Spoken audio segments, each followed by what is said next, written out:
Bonjour, je suis Axel Robillard et dans le cadre du cours sur l'expression et le développement personnel, je vais vous présenter l'œuvre que j'ai imaginée et qui a pour thème la liberté d'expression. L'actualité récente et le projet de loi de sécurité globale m'ont donné envie de créer une œuvre afin de dénoncer les entraves à la liberté de s'exprimer et d'informer. Dans le monde entier, de lourdes menaces pèsent sur la liberté d'expression. Mais tout d'abord, un peu d'histoire. La première proclamation et mention de la liberté d'expression se trouve dans la Constitution des États-Unis qui fut écrite en 1776. Cette proclamation est reprise dans la Déclaration des droits de l'homme et du citoyen de 1789 en France par l'article 10. En effet, nul ne doit être inquiété pour ses opinions, même religieuses, pourvu que leurs manifestations ne troublent pas l'ordre public établi par la loi. Cet article autorise différentes formes d'expression, comme les manifestations, la presse, les réunions, mais aussi l'expression à travers l'art, pouvant prendre la forme d'écrits, de livres ou encore de musique. Depuis, la liberté d'expression est un concept plutôt accepté et défendu en Occident. Néanmoins, s'il n'est pas défendu par les citoyens, ce droit peut être réduit, voire supprimé par le gouvernement souhaitant éviter les contestations. Un peu d'actualité maintenant. En France par exemple, l'article 24 du projet de loi de sécurité globale nuit grandement à la liberté d'informer. En effet, l'objectif de cette loi est de punir la diffusion d'images des forces de l'ordre. Or, une telle loi aurait pour conséquence de rendre plus difficile la dénonciation de faits de violence policière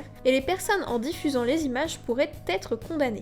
En Pologne, des lois répressives sont également adoptées dans le but de restreindre le droit de manifester. Les manifestations se sont multipliées face au projet du gouvernement de restreindre les droits des femmes et de relancer une politique nataliste. Les militants d'Amnesty International polonais parlent de grands retours en arrière. En Occident, ce droit doit être défendu, mais il doit également l'être dans le reste du monde. L'association Amnesty International, qui défend les droits humains dans le monde, dont la liberté d'expression fait partie, dénonce les entraves qui lui sont faites. Que ce soit dans les régimes dictatoriaux comme le Venezuela ou l'Égypte, ou dans les théocraties comme le Pakistan, des personnes sont enfermées pour avoir exprimé leurs idées. C'est pourquoi je pense qu'une œuvre défendant la liberté d'expression est nécessaire. Mon idée est d'imprégner l'espace public de la nécessité de défendre ce droit. Mon œuvre se devra d'interroger d'abord sur son sens, puis de se faire questionner le public sur son propre rapport à la liberté d'expression, dans son espace proche, c'est-à-dire la France, ou de façon plus vaste, c'est-à-dire dans le monde entier. Je voudrais créer une structure monumentale qui marquera et s'intégrera dans l'espace dans lequel on l'aura placé. Pour cela, je souhaite fabriquer une sorte de crayon de bois géant d'environ 3 mètres. Ce crayon sera comme planté dans le sol grâce à l'utilisation d'un socle rigide d'un diamètre suffisamment grand pour tenir le crayon debout. De la pointe du crayon sortiront des feuilles en plastique semi-rigide. Grâce à un jeu de tiges de fer, ces feuilles auront l'air de s'envoler du sol. L'idée du crayon vient de toute la symbolique qu'il porte. Après les attentats de Charlie Hebdo en janvier 2015,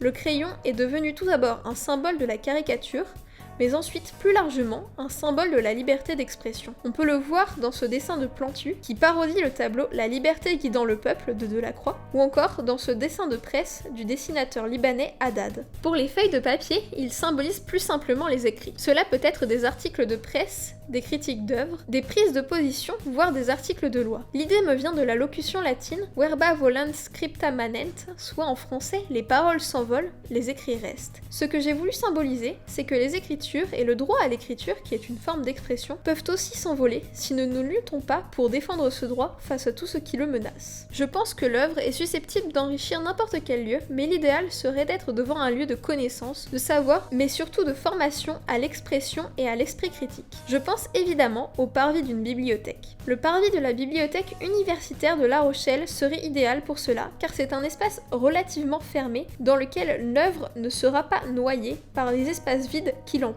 Nous arrivons donc à la conclusion de ma présentation. Je pense que cette œuvre présente un grand intérêt, notamment à travers le caractère actuel de son message, qui lui permettra d'embellir l'espace qu'elle occupe, mais également d'interpeller le public sur les sujets liés à la liberté d'expression.